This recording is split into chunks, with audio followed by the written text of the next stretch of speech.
Welcome to this class of Algebra for BSc first year students. I am Dr. Priya Solomon, Associate Professor in Department of Mathematics at Government Mira Girls College, Udaipur. आज के lecture में हम linear dependence and independence और इससे related कुछ problems discuss करेंगे। सबसे पहले हम देखेंगे कि वेक्टर्स लीनियरली डिपेंडेंट या इंडिपेंडेंट कब कहलाते हैं।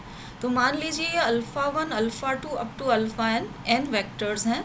अगर हम ऐसे scalars a1, a2 up to an निकाल सकें जो कि सब ज़ीरो नहीं हैं, these are not all zero, such that a1 alpha 1 plus a2 alpha 2 plus an alpha n is equal to zero. तो ये alpha 1, alpha 2 up to alpha n जो वेक्टर्स थे ये कहलाएंगे लीनियरली डिपेंडेंट, जिसको हम शॉर्ट में LD से रिप्रेजेंट करेंगे।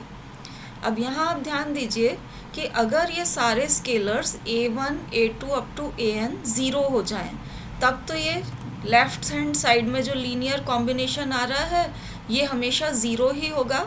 लेकिन लीनियर डिपेंडेंस की जो कंडीशन है वो कहती है कि a1, a2, an are not all zero, ये सब ज़ीरो नहीं होते हुए भी लीनियर कॉम्बिनेशन इनका जब आप लेंगे alpha 1, alpha 2 up to alpha n के साथ, तो ये ज़ीरो के बराबर होगा। तो इस कंडीशन में vectors alpha 1, alpha 2 up to alpha n ये कहलाते हैं लीनियरली डिपेंडेंट।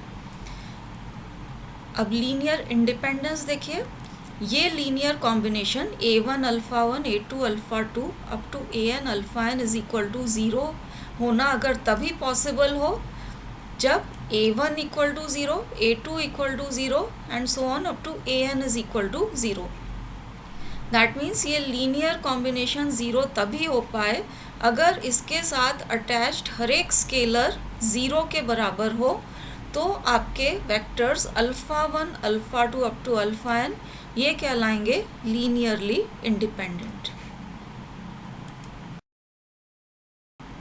अब हम एक एग्जांपल के थ्रू देखते हैं कि अगर आपको कोई वेक्टर्स दे रखे हों तो हम कैसे चेक कर सकते हैं कि वो लीनियरली डिपेंडेंट हैं या इंडिपेंडेंट। तो इस एग्जांपल में ये जो वेक्टर्स आपको दे रखे हैं ये अल्फ़ा 1, अल्फ़ा 2 एंड अल्फ़ा 3, ये तीन वेक्टर्स हैं। अब लीनियर डिपेंडेंस या इंडिपेंडेंस चेक करने के लिए हम तीन स्केलर्स लेंगे a1, a2, a3। ये स्केलर्स हमने इस तरह से लिए हैं such that a1 alpha 1 plus a2 alpha 2 plus a3 alpha 3 is equal to zero. तो लीनियर कॉम्बिनेशन हमने a1, a2, a3 का बनाया है अल्फ़ा 1, अल्फ़ा 2, अल्फ़ा 3 के साथ, और इसे ज़ीरो के बराबर पुट किया है। अब ये जो ज़ीरो है this is the zero vector. तो ये जो आपके वेक्टर्स थे अल्फ़ा 1, अल्फ़ा 2, अल्फ़ा 3, इनके तीन कंपोनेंट्स थे। तो ये जो ज़ीरो वेक्टर आएगा ये भी तीन कंपोनेंट्स वाला ज़ीरो वेक्टर होगा। अब इस रिलेशन में हम अल्फ़ा 1, अल्फ़ा 2, अल्फ़ा 3 की वैल्यू सब्स्टिट्यूट करते हैं। तो ये देखिए a1 this is alpha 1, a2 alpha 2 plus a3 alpha 3, और इसको हमने ज़ीरो वेक्टर के बराबर लिया है।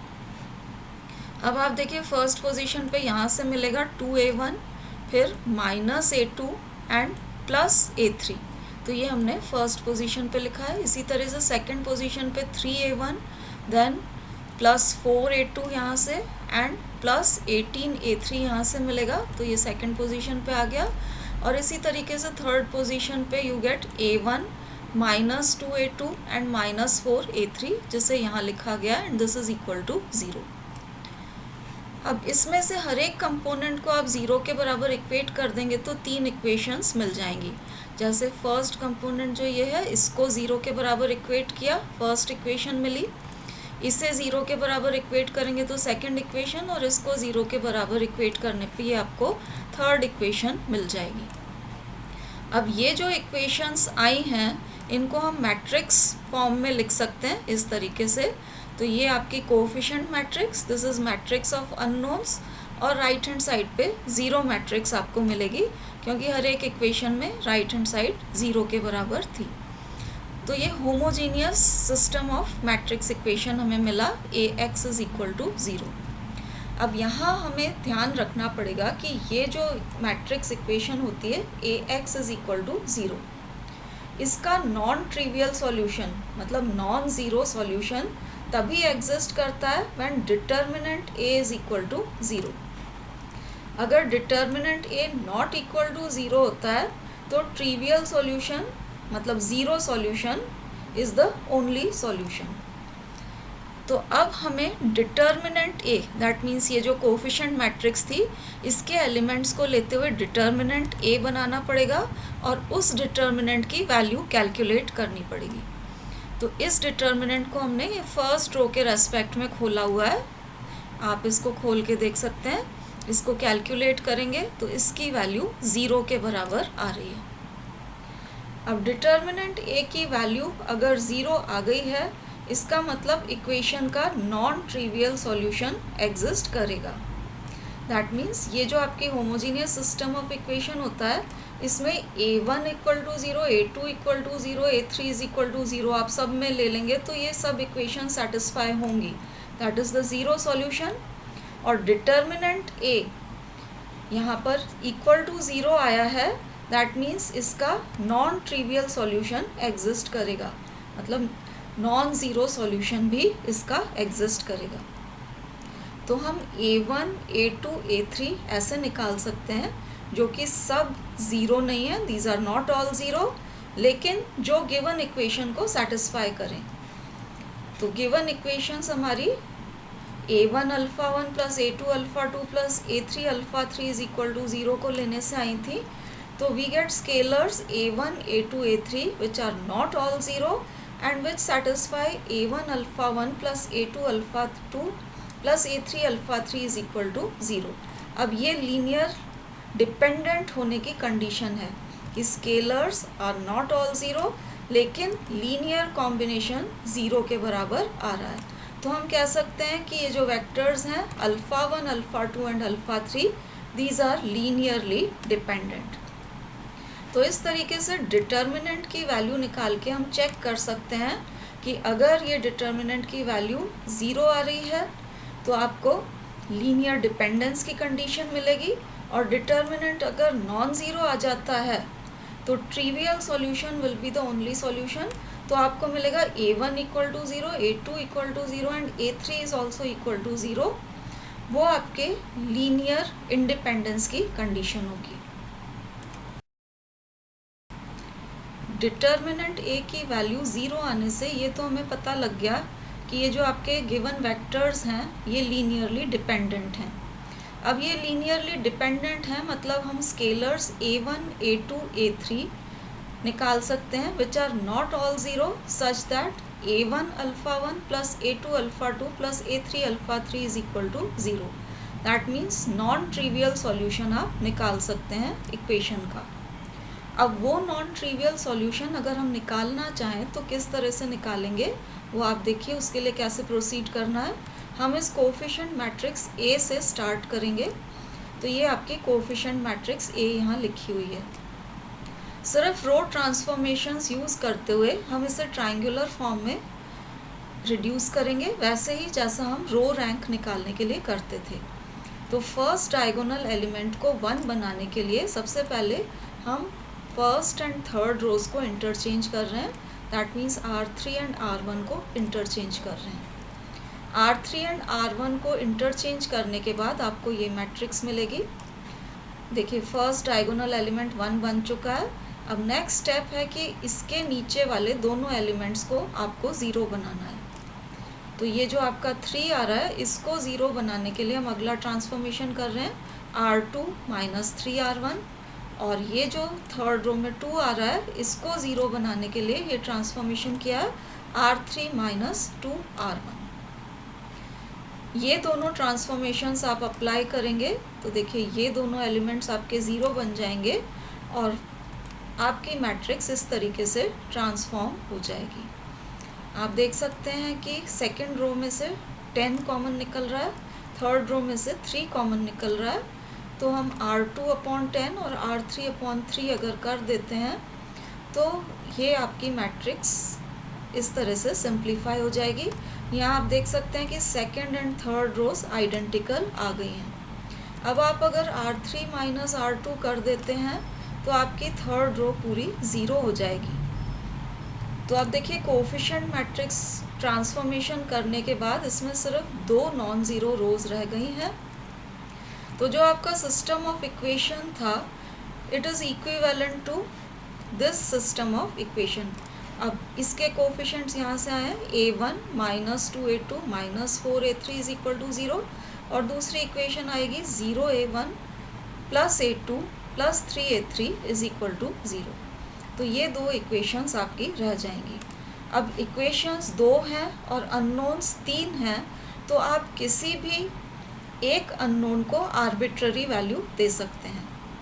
क्योंकि हम नॉन ज़ीरो स्केलर्स निकालने में इंटरेस्टेड हैं, तो हम किसी भी एक स्केलर को लेंगे और इसको कोई सी भी नॉन ज़ीरो वैल्यू देंगे। तो हमने a3 को 1 ले लिया है।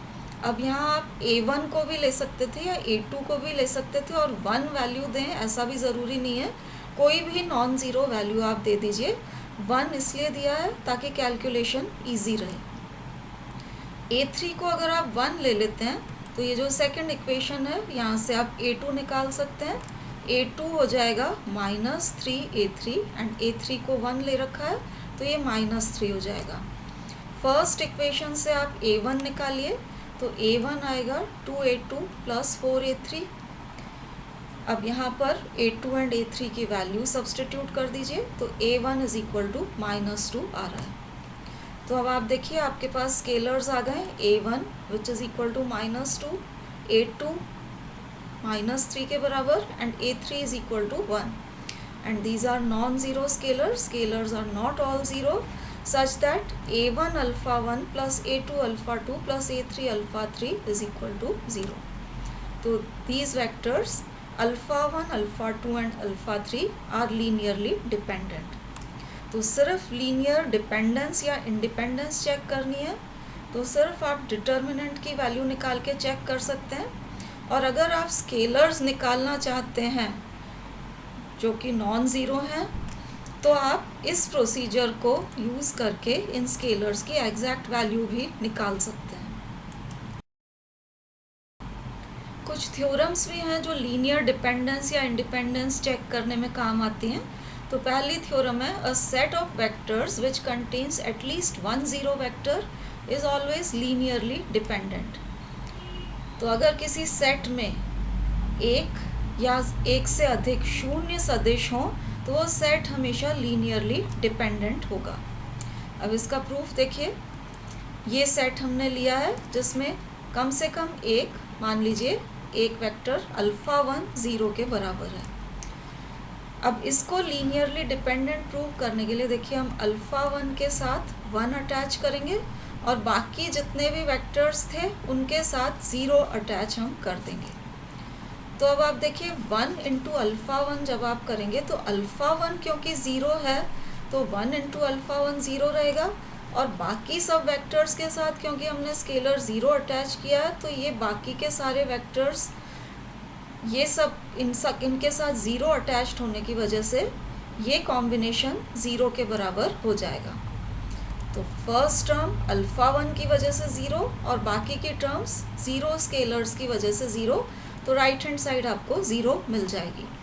तो you have scalars 1 0 0 and 0 which are not all 0, क्योंकि ये 1 नॉन ज़ीरो है तो these are scalars not all 0 such that this linear combination is equal to 0। तो ये आपके लीनियर डिपेंडेंस की कंडीशन है, तो हम कह सकते हैं S इज लीनियरली डिपेंडेंट। एक और थ्योरम है जो लीनियर डिपेंडेंस और इंडिपेंडेंस को चेक करने में यूज़फुल रहती है। तो ये थ्योरम देखिए यहाँ S हमें दे रखा है, this is a set of non zero vectors. तो थ्योरम कहती है कि S is linearly dependent if and only if some element of S can be expressed as linear combination of others. तो ये जो आपके वेक्टर्स हैं S में ये लीनियरली डिपेंडेंट होंगे if and only if S का कोई एलिमेंट रिमेनिंग एलिमेंट्स के लीनियर कॉम्बिनेशन के रूप में एक्सप्रेस किया जा सके। थ्योरम में क्योंकि इफ़ एंड ओनली इफ लगा है तो दो पार्ट्स आपको प्रूव करने पड़ेंगे। कि अगर S लीनियरली डिपेंडेंट है तो इसमें कोई वेक्टर होगा which is linear combination of others, and converse के लिए अगर S में कोई वेक्टर है which is linear combination of others then S is linearly dependent. तो फर्स्ट पार्ट के लिए हम S को मान लेते हैं लीनियरली डिपेंडेंट। लीनियर डिपेंडेंस की डेफिनेशन से हम स्केलर्स निकाल सकते हैं A1 up to AN which are not all zero such that this linear combination is equal to 0। क्योंकि ये स्केलर सब ज़ीरो के बराबर नहीं है तो इनमें से कम एक नॉन ज़ीरो होगा। मान लीजिए AK is not equal to 0, तो AK अल्फ़ा K को हम सम में से अलग करेंगे और बाकी के जो वेक्टर्स हैं उनके समेशन को एक साथ रखेंगे।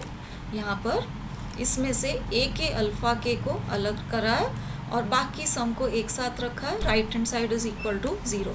तो इससे AK अल्फ़ा K की वैल्यू आप निकालिए बाकी की टर्म्स को राइट हैंड साइड पे ट्रांसफ़र करके, तो ये नेगेटिव साइन के साथ राइट हैंड साइड पे ट्रांसफ़र हो जाएंगी। अब क्योंकि AK is not equal to 0 है, इसे भी आप राइट हैंड साइड पे ट्रांसफ़र कर देते हैं, तो यहाँ पर AI अपॉन AK आपके पास आ जाएगा कोफिशिएंट में। तो अब देखिए अल्फ़ा K एक्सप्रेस हो गया है as linear combination of remaining vectors. यही हमें थ्योरम में प्रूव करना था कि अगर ये सेट लीनियरली डिपेंडेंट है तो इसका कोई वेक्टर, जो कि हमने प्रूव कर दिया है अल्फ़ा K, वो है linear combination of other vectors.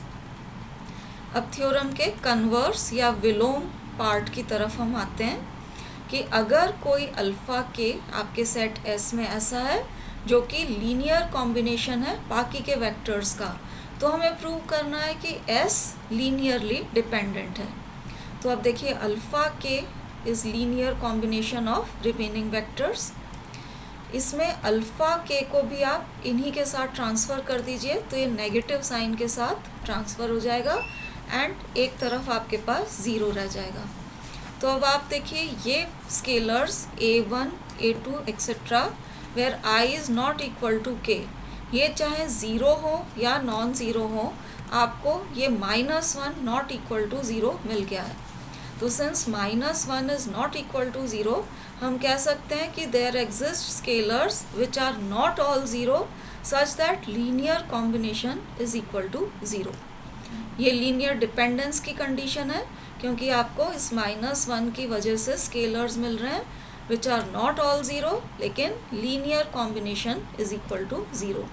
इसलिए हम कह सकते हैं कि this set S is linearly dependent.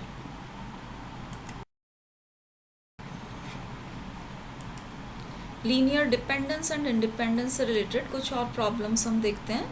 तो इस एग्जांपल में यहाँ पर हमें 4 वेक्टर्स दे रखे हैं जिनकी लीनियर डिपेंडेंस या इंडिपेंडेंस हमें चेक करनी है। क्योंकि 4 वेक्टर्स दिए हैं, हम 4 scalars A1, A2, A3 and A4 इस तरीके से लेते हैं such that A1 alpha 1 plus A2 alpha 2 plus A3 alpha 3 plus A4 alpha 4 this is equal to 0 vector.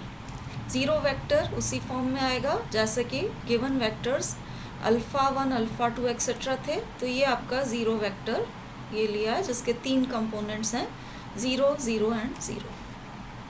अब यहाँ पर आप alpha 1, alpha 2, alpha 3 and alpha 4 की वैल्यू सब्सटीट्यूट कर दीजिए। तो A1 alpha 1, A2 alpha 2, A3 alpha 3 and A4 alpha 4 this is equal to 0। ये आपका 0 वेक्टर। अब इससे आपको 3 इक्वेशंस मिल जाएंगी। फर्स्ट पोजीशन के एलिमेंट्स को आप ऐड करेंगे तो A1 plus 0 A2 plus 5 A3 plus 7 A4 is equal to 0, ये पहली इक्वेशन। फिर सेकंड इक्वेशन मिल रही है आपको 3A1 plus A2 plus 6A3 and 2A4 is equal to 0। और इसी तरीके से ये थर्ड इक्वेशन है 3A1 plus 4A2 plus 3A3 and minus A4 is equal to 0। अब यहाँ पर 3 इक्वेशंस हैं और अननोन्स 4 हैं, इसलिए आप किसी भी एक अननोन को आर्बिट्ररी वैल्यू दे सकते हैं। अब इस आर्बिट्ररी वैल्यू को नॉन ज़ीरो वैल्यू भी लिया जा सकता है। तो अगर आर्बिट्ररी वैल्यू को आप नॉन ज़ीरो वैल्यू ले लेते हैं तो आपको स्केलर्स मिल जाएंगे a1, a2, a3 and a4 which are not all zero, क्योंकि एक को हम नॉन ज़ीरो वैल्यू दे सकते हैं। तो अगर किसी भी एक को आप नॉन ज़ीरो वैल्यू दे देते हैं तो ये स्केलर्स जो हैं सारे ज़ीरो नहीं रहेंगे, क्योंकि at least one is non zero. तो you get scalars not all zero such that this linear combination is equal to zero. तो क्योंकि आपको स्केलर्स नॉट ऑल ज़ीरो मिल चुके हैं, ये लीनियर डिपेंडेंस की कंडीशन है, तो these vectors will be linearly dependent.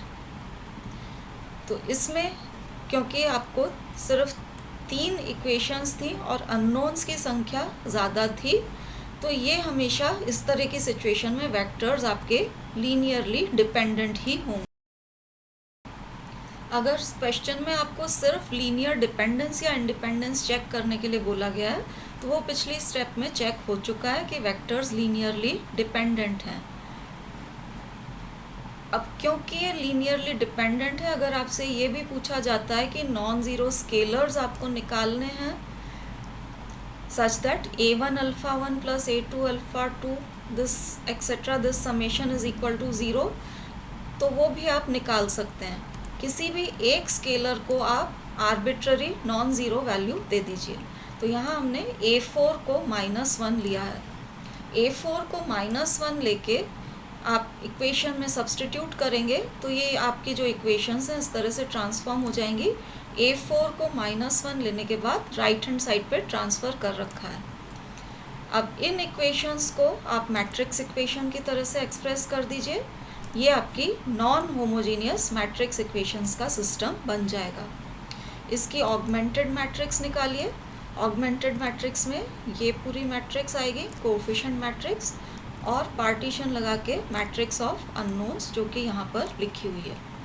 अब इस ऑगमेंटेड मैट्रिक्स को जैसे आप रो रैंक निकालने के लिए करते थे उसी तरीके से ट्राइंगुलर फॉर्म में रिड्यूस करिए। तो डायगोनल एलिमेंट यहाँ ऑलरेडी 1 है, इसको यूज़ करके इसके नीचे वाले दोनों एलिमेंट्स को ज़ीरो बनाने के लिए ट्रांसफॉर्मेशंस किए गए हैं, r2 - 3r1 and r3 - 3r1, ताकि ये दोनों एलिमेंट्स ज़ीरो बन जाएं। अब ये ट्रांसफॉर्मेशंस आप लगाएंगे तो ये दोनों एलिमेंट्स आपको ज़ीरो मिल जाएंगे। उसके बाद आप देखिए सेकंड डायगोनल एलिमेंट भी 1 बन चुका है। अब इसके नीचे वाले एलिमेंट को ज़ीरो बनाने के लिए हम ट्रांसफॉर्मेशन करेंगे। तो ट्रांसफॉर्मेशन हमने किया r3 - 4r2। तो आप देखिए इसके नीचे वाला एलिमेंट ज़ीरो बन गया और ये आपकी ट्रांसफॉर्म मैट्रिक्स इस तरह से मिल गई है। अब ये augmented matrix after transformation triangular form में आ चुकी है। तो इसकी इक्विवेलेंट इक्वेशंस आप लिख लीजिए, a1 + 0a2 + 5a3 is equal to 7। दूसरी इक्वेशन आएगी 0a1 + a2 - 9a3 is equal to -19। और तीसरी इक्वेशन हो जाएगी 0a1 + 0a2 + 24a3 is equal to 54। तो ये आपकी तीनों इक्वेशंस आ गई। अब आप देखिए ट्राइंगुलर फॉर्म में रिड्यूस करने पर ये जो थर्ड इक्वेशन है इसमें a1 और a2 ख़त्म हो चुके हैं, तो a3 की वैल्यू यहाँ से डायरेक्टली निकल जाएगी। तो ये हमने a3 कैलकुलेट किया सबसे पहले। उसके बाद आप a3 यहाँ पर सब्सटीट्यूट कर दीजिए, तो यहाँ से a2 आ जाएगा। तो ये a2 की वैल्यू कैलकुलेट की हुई है। और लास्ट में इस इक्वेशन में आप a2 एंड a3 सब्सटीट्यूट कर देंगे तो a1 मिल जाएगा।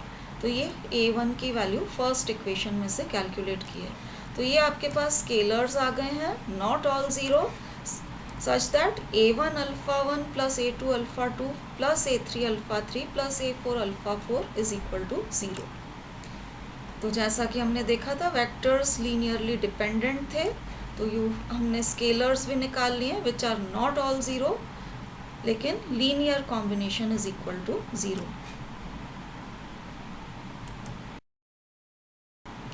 नेक्स्ट एग्जाम्पल देखिए, यहाँ हमें 3 वेक्टर्स की लीनियर डिपेंडेंस या इंडिपेंडेंस चेक करनी है।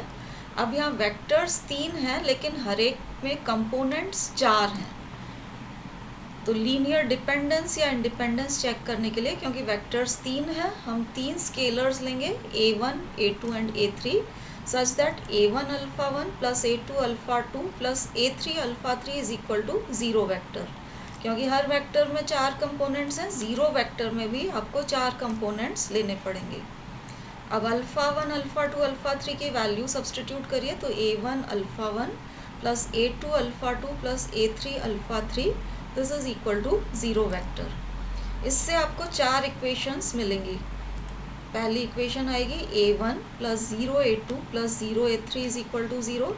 फिर अगली equation A1 plus A2 plus 0 A3 is equal to zero. तीसरी इक्वेशन के लिए 0 A1 minus A2 plus 0 A3 equal to zero. और चौथी equation 0 A1 plus 0 A2 plus 3 A3 is equal to zero. तो ये 4 इक्वेशंस आपको मिल जाएंगी। अब क्योंकि ये 4 इक्वेशंस हैं और नंबर ऑफ अननोन सिर्फ 3 ही हैं, तो जो आप कोफिशिएंट मैट्रिक्स बनाएंगे, कोफिशिएंट का मैट्रिक्स 3 से बड़ा नहीं हो सकता है। तो rank of coefficient matrix will always be less than और इक्वल टू 3। तो रो ट्रांसफॉर्मेशंस यूज़ करते हुए, यूजिंग रो ट्रांसफॉर्मेशन, हम नंबर ऑफ इक्वेशंस को रिड्यूस कर सकते हैं। अब वो कैसे किया जाता है आप आगे देखिए। ये जो हमें इक्वेशंस मिली थी पिछली स्टेप में, इसकी कोफिशिएंट मैट्रिक्स हमने यहाँ पर लिखी हुई है। अब कोफिशिएंट मैट्रिक्स को सिर्फ रो ट्रांसफॉर्मेशंस यूज़ करते हुए हम ट्रायंगुलर फॉर्म में रिड्यूस करेंगे। तो ये पहला डायगोनल एलिमेंट 1 है, इसके नीचे के ये 2 एलिमेंट्स तो ऑलरेडी ज़ीरो हैं, इसको ज़ीरो बनाने के लिए हम ट्रांसफॉर्मेशन कर रहे हैं R2 माइनस R1।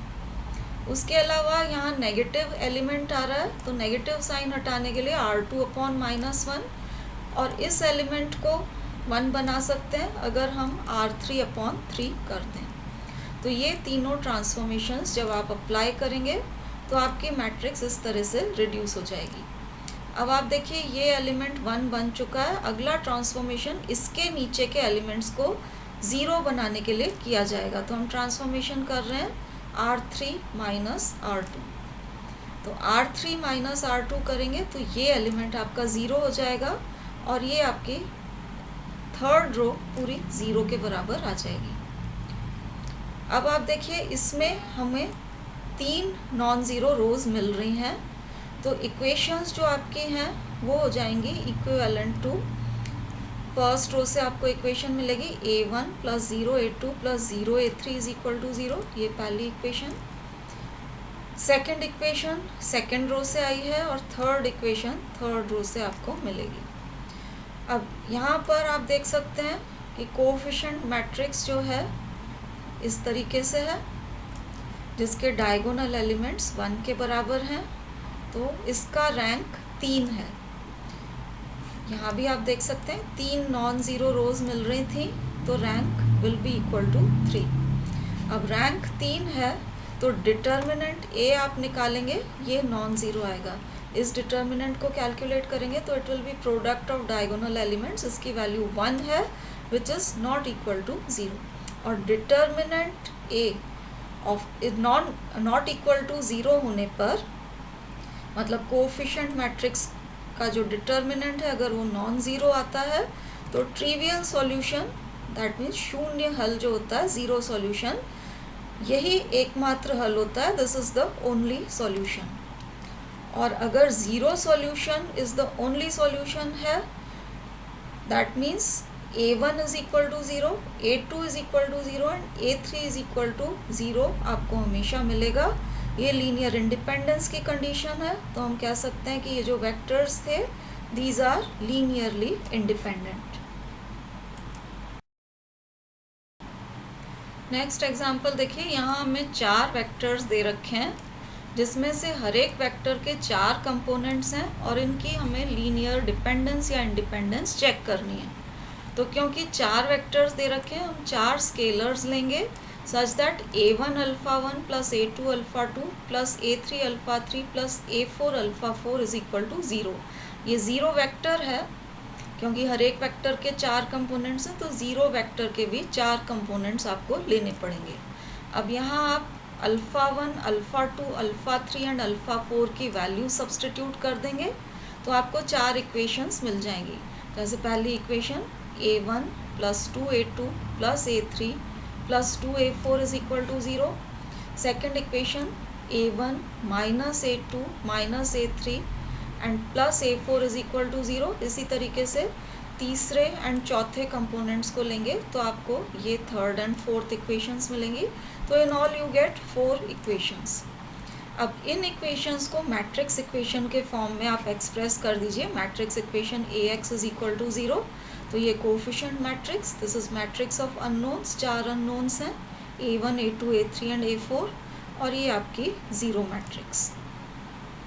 अब इसकी हम कोफिशिएंट मैट्रिक्स लेंगे और इसको रो ट्रांसफॉर्मेशंस लगाते हुए ट्रायंगुलर फॉर्म में रिड्यूस करेंगे. अब ये देखिए ये कोफिशिएंट मैट्रिक्स है. ये पहला डायगोनल एलिमेंट ऑलरेडी 1 है. इसके नीचे के एलिमेंट्स को 0 बनाने के लिए हम रो ट्रांसफॉर्मेशंस करेंगे. r2 माइनस r1, फिर r3 minus 2r1 and r4 minus 4r1. जब आप ये ट्रांसफॉर्मेशंस कर लेंगे तो ये आपके तीनों एलिमेंट्स 0 हो जाएंगे और ये आपको ट्रांसफॉर्म मैट्रिक्स मिल जाएगी. उसके बाद आप देख सकते हैं कि ये जो आपकी सेकंड रो है इसमें से -1 कॉमन आ रहा है, थर्ड रो में से -3 और फोर्थ रो में से -2 कॉमन आ रहा है. तो हम r2 upon -1, r3 upon -3 and r4 upon -2 अगर कर देते हैं तो ये सिंप्लीफाइड फॉर्म में आपको ट्रांसफॉर्म मैट्रिक्स मिल जाएगी. अब आप देख सकते हैं कि second, third and fourth rows identical हो चुकी हैं. तो अगर आप r3 minus r2 and r4 minus r2 कर देते हैं तो ये लास्ट 2 रोज आपकी 0 हो जाएंगी. अब लास्ट 2 रोज 0 हो गई हैं. अब आप डिटर्मिनेंट a आप निकालेंगे. तो क्योंकि ट्रांसफॉर्मेशन के बाद 2 रोज 0 हो चुकी हैं, इस डिटर्मिनेंट की वैल्यू 0 होगी और डिटर्मिनेंट a इक्वल टू 0 होने का मतलब है कि वेक्टर्स आपके लीनियरली डिपेंडेंट होंगे. अगर सिर्फ लीनियर डिपेंडेंस हमने चेक करनी है तो आपकी प्रॉब्लम यहाँ पर एंड हो जाएगी कि since determinant a is equal to 0 vectors are linearly dependent. और अगर आप स्केलर्स निकालना चाहते हैं a1 a2 etcetera which are not all 0, जो कि लीनियर कॉम्बिनेशन को 0 बना देते हैं, तो आपको फर्दर प्रोसीड करना पड़ेगा. अब ये देखिए कोफिशिएंट मैट्रिक्स आफ्टर ट्रांसफॉर्मेशन हमें इस तरह से मिल गई थी. इसकी जो पहली नॉन ज़ीरो रोज़ हैं इनसे हमें 2 इक्वेशंस मिलेंगी. फर्स्ट रो से ये पहली इक्वेशन मिल रही है और सेकंड रो से आपको दूसरी इक्वेशन मिल रही है. थर्ड एंड फोर्थ रोज 0 हैं तो इनसे आपको इक्वेशन नहीं मिलेगी. अब ये 2 इक्वेशंस हैं और अननोन्स 4 हैं, इसलिए किसी भी 2 अननोन्स को आप आर्बिट्ररी वैल्यू दे सकते हैं.